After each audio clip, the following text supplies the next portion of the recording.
Et salut tout le monde, c'est Maxou de Pancake Studio qui n'a plus aucune imagination pour faire des intros sympas.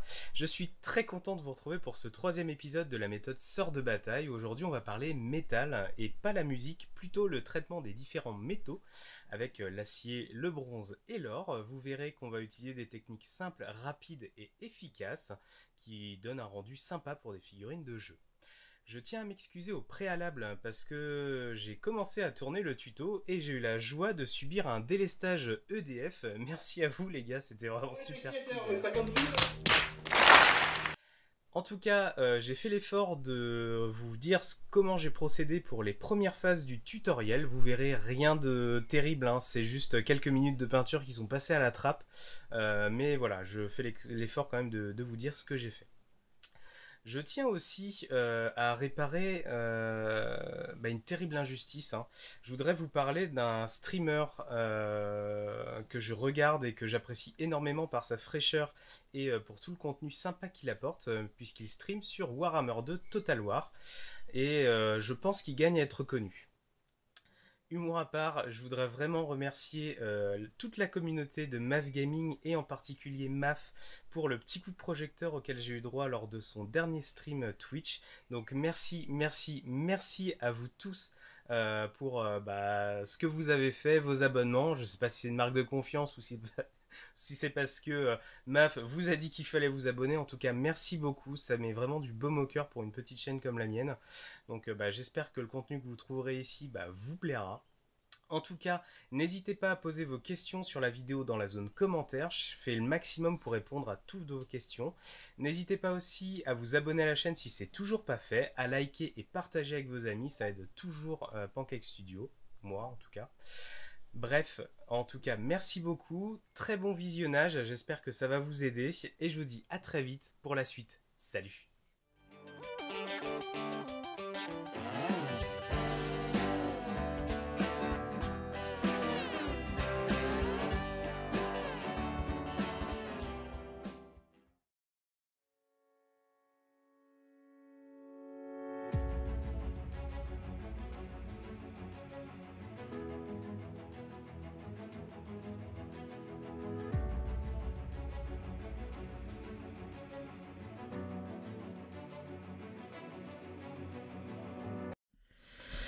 Bon, les amis, je suis vraiment désolé. J'avais commencé l'enregistrement du traitement des métaux sur les sorts de bataille et j'ai eu le droit à un délestage EDF pendant l'enregistrement. Donc, vous n'aurez pas en live l'application de ces couleurs. Je vais néanmoins faire mon maximum pour vous l'expliquer quand même. J'ai donc commencé le traitement des métaux par le bolter et j'ai peint sans distinction pour le moment. Tout le bolter avec le Metal Color Steel de Valero que j'ai appliqué sur tout le bolter. J'ai aussi profité de l'occasion pour venir faire des mouvements de pinceau quand j'ai appliqué les métaux pour donner, je ne sais pas si vous le voyez à la caméra, pour donner une sorte de texture à ce métal, comme s'il était un petit peu brossé ou en tout cas fait par la main de l'homme. Ça lui donne un côté un peu plus vivant à ce métal que je trouve très sympa. Une fois que le bolter était terminé, je suis donc passé à la deuxième couleur. Cette fois, c'est du Metal Color dur aluminium, toujours de chez Valero. Et cette fois, je suis venu appliquer ce métal directement en fait au niveau de la partie basse du bolter, donc au niveau du chargeur, au niveau là de ces parties-là, au niveau du canon, au niveau de l'arrière du bolter et sur le dessus, au niveau de cette petite bande et de la mire. J'ai aussi commencé à appliquer toujours le dur aluminium au niveau du bras bionique de la sœur. Et en fait, je vais continuer tout simplement l'application de ce dur aluminium sur toutes les autres parties métalliques de la figurine.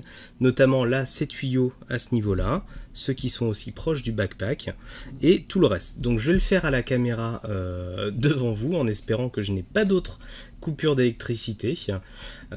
Et on se retrouve juste après.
Et voilà, donc je suis assez content pour le coup d'avoir réussi à terminer cette étape sans coupure d'électricité, donc je vais en profiter pour aller vite encore une fois. Donc vous voyez que j'ai appliqué la couleur un petit peu partout où il y en avait besoin, hein.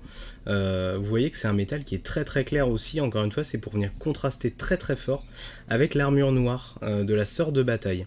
C'est important en fait quand vous cherchez à mettre en valeur certaines parties de la figurine, de venir, en tout cas à mon avis, de venir chercher des couleurs qui vont vraiment contraster avec celle-ci.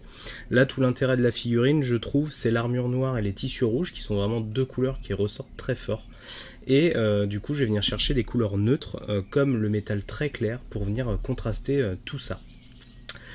On va passer à la suite, et une fois qu'on a appliqué tous ces métaux là, on a deux solutions. Soit on passe directement à l'assombrissement et à l'utilisation de la vie, soit on peut poursuivre en utilisant d'autres métaux, en tout cas par exemple du cuivre et du doré. Nous, ce qu'on va faire, c'est qu'on va déjà appliquer un premier lavis, et pour ça, on va venir utiliser du lavis noir gloss. Là, pour le coup, c'est du Nuln Oil, hein, tout simplement, que je vais venir badigeonner un peu partout sur les parties métalliques pour déjà donner un assombrissement, et en plus garder ce côté un peu brillant, qui va très très bien, je trouve, avec les sorts de bataille, que je n'utiliserai pas forcément sur d'autres figurines, d'autres armées, mais qui, je trouve, sur les sorts de bataille, ressort vraiment bien. En plus, comme à la fin, moi j'utilise du vernis mat pour protéger la figurine et puis surtout pour vraiment venir lier toutes les couleurs. Du coup, le fait d'avoir mis du vernis, enfin en tout cas du lavis-gloss sur les métaux, va encore une fois, ça va être estompé par du coup le vernis. Voilà, donc j'applique le lavis et on se retrouve juste après.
Pour cette deuxième partie, on va donc attaquer une partie relativement simple de la figurine. En fait, on va juste venir travailler les douilles qui se trouvent dans le chargeur du bolter.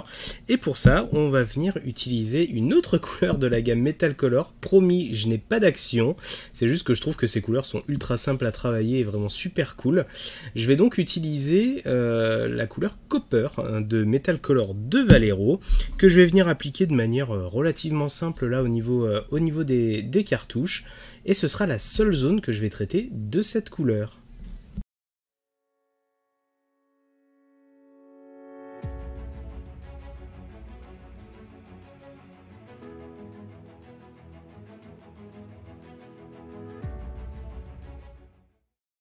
Et voilà, vraiment compliqué, hein, n'est-ce pas? Il a fallu un max de concentration et de précision pour cette partie.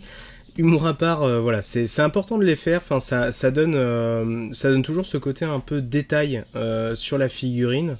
Donc du coup je trouve ça assez important de les faire, c'est pas compliqué, ça prend pas beaucoup de temps, mais au moins la couleur est posée.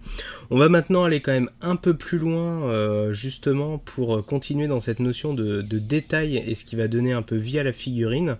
On va donc utiliser toujours dans la gamme Gloss du Reikland Flesh Shade pour venir encore plus appuyer cette couleur bronze un peu profonde, hein.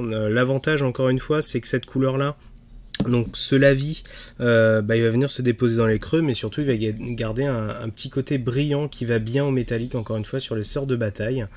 Je vais donc l'appliquer et on se retrouve juste après.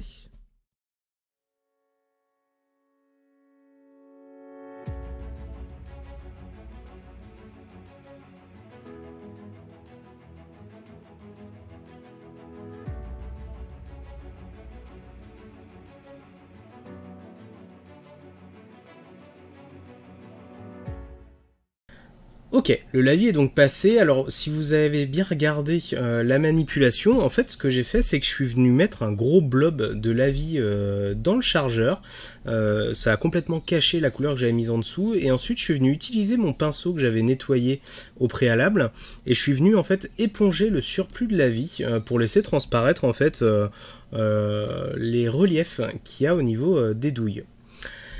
Alors vous me direz, depuis tout à l'heure c'est bien, il nous montre des ombres, c'est super cool, mais à quel moment on va travailler les lumières? Pas d'inquiétude, en fait là le process, enfin en tout cas la manière dont moi je procède, c'est qu'en règle générale, en tout cas sur les sorts de bataille, c'est que je vais passer toutes les couches métalliques, ensuite je vais les ombrer, et ensuite je ferai un éclaircissement général, vous verrez avec quelle teinte, et vous verrez que ça marche très bien.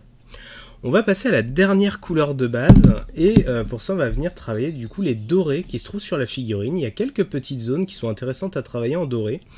Et pour ça je vais venir utiliser, attention suspense, du doré de Metal Color de Vallejo.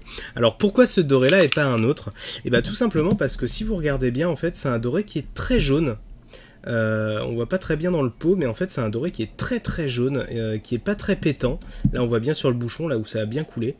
On voit que c'est un doré qui, franchement, qui est plein de puissance, qui est vraiment sympa à travailler. Et encore une fois, c'est des couleurs métalliques qui sont diluées de base en fait. Elles sont hyper agréables à travailler au pinceau. Je vais donc utiliser cette peinture là. Comme pour les autres métalliques, je vais faire une ou plusieurs couches en fonction de la puissance que je veux donner au doré. En règle générale, je fais 1,5 couches en fonction de ce que ça donne. Je fais donc ça à la caméra et on se retrouve juste après pour les ombrages. A tout de suite.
Et voilà les amis, du coup j'ai appliqué le doré sur la figurine.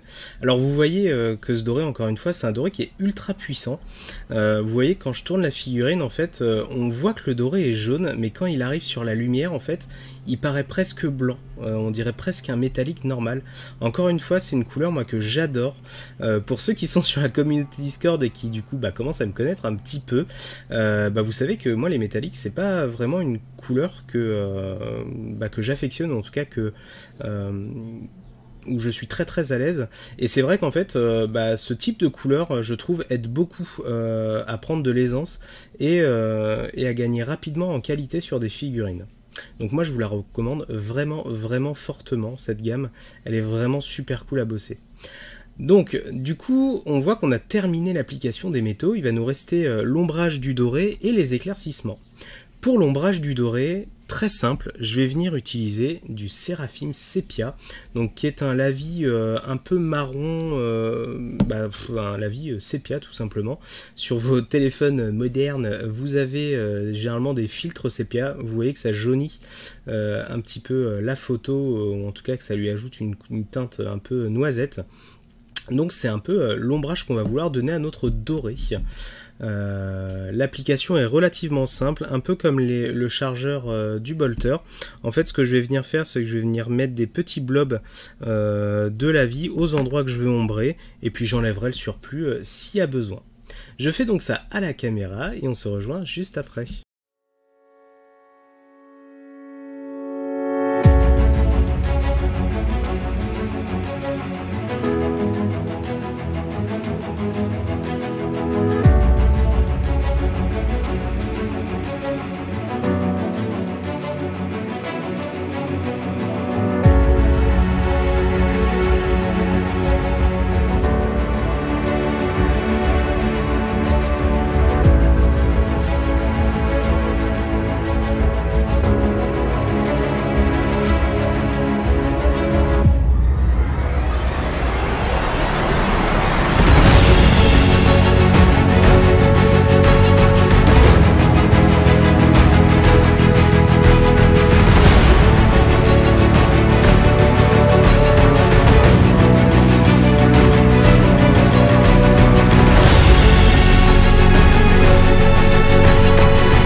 Voilà les amis, l'ombrage est terminé, j'ai donc appliqué mon Seraphim Sepia sur mon doré. Alors on peut voir qu'il est marquant mais pas trop, en fait il se marie très très bien avec le doré.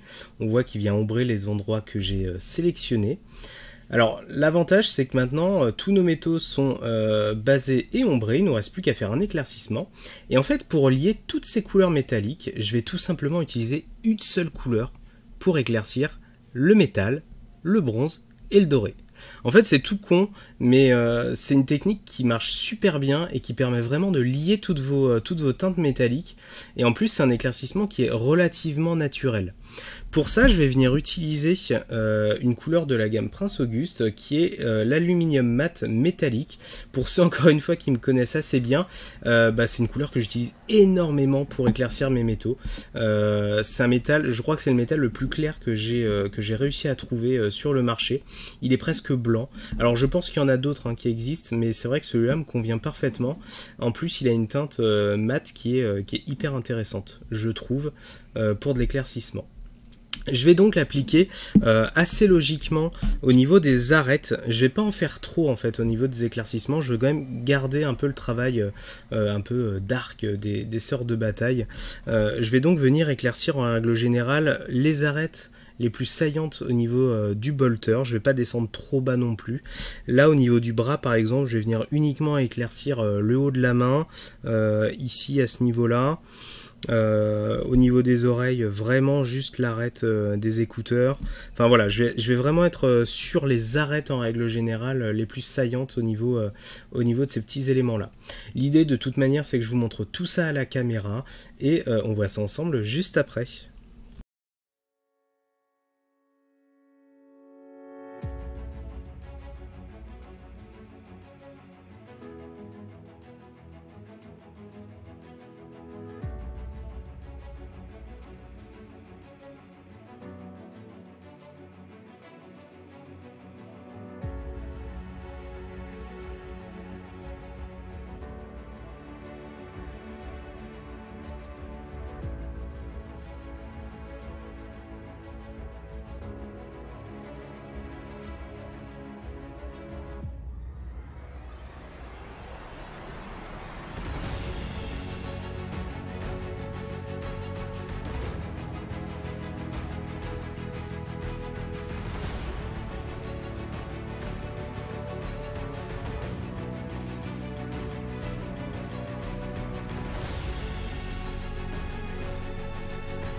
Ok les amis, on a donc fait les éclaircissements, vous voyez j'en ai pas trop fait, c'est vraiment assez discret et pourtant ils sont bien là et ils marchent très bien.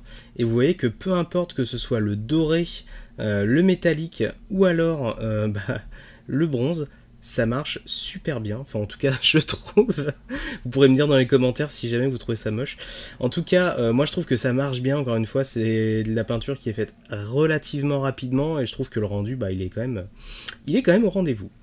Alors, dernière étape avec cette couleur que je vous ai présentée, et pas des moindres en fait, on va tout simplement venir faire quelque chose qui va donner une autre dimension à notre sort de bataille.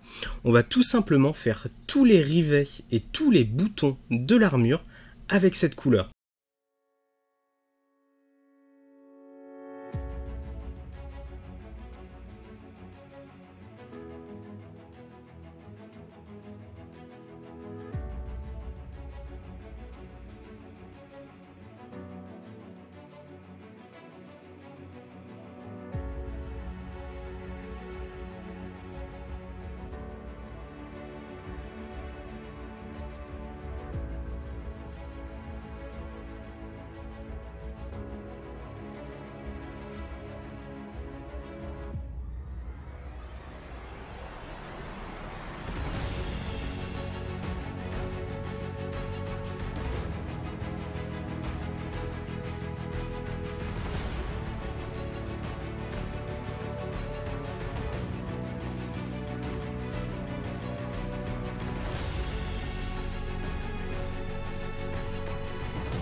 Et voilà les amis, on a donc terminé de faire un petit peu les rivets sur la figurine. Alors on voit hein, qu'en fonction de comment on regarde tout de suite, hein, ça donne un autre niveau de lisibilité au niveau de la figurine. À titre perso, je trouve que ça lui donne vraiment un plus, et je trouve ça vraiment sympa. Alors n'hésitez pas à venir faire plutôt des petits tapotements avec votre pinceau. C'est-à-dire que quand vous voulez attaquer un rivet, surtout ne l'attaquez jamais pointe contre pointe. Comme ça, essayez plutôt de venir poser la pointe de votre pinceau sur le rivet en tapotant éventuellement pour venir déposer quelques pigments. Aussi, ça ne sert à rien d'en mettre trop. Ne venez pas mettre des blobs de peinture qui vont faire un rivet surdimensionné par rapport à la figurine. Un simple point de lumière suffit. Hein. Franchement, ça sert à rien de trop vous embêter. De toute manière, encore une fois, ça reste de la figurine de jeu. Donc voilà. Si vous n'y arrivez pas, c'est pas non plus grave. Hein, passez-vous-en. Mais en tout cas, pour moi, ce qui est important, c'est faites au moins les boutons sur la robe. C'est hyper important. Voilà, donc en tout cas, le tuto sur les métaux pour les sorts de bataille est maintenant terminé. Alors j'espère que ça va vous aider et surtout que vous allez pouvoir vous en sortir avec les métaux. En tout cas, moi j'ai été hyper content de vous présenter ça. On passera au prochain épisode sur le traitement du blanc, qui est la dernière couleur vraiment difficile à traiter au niveau des sorts de bataille, en tout cas de l'ordre du martyr. J'espère que ça vous a plu, n'hésitez pas à vous abonner à la chaîne si ce n'est toujours pas fait, à liker et puis commenter si vous avez des questions ou bien tout simplement si vous souhaitez papoter autour de cette thématique. N'hésitez pas aussi à soutenir la chaîne si vous le souhaitez, ce qui me permet moi toujours de pérenniser un peu tout ce que je vous montre. En tout cas, je vous dis à très vite pour la suite, bonne semaine tout le monde, salut les amis.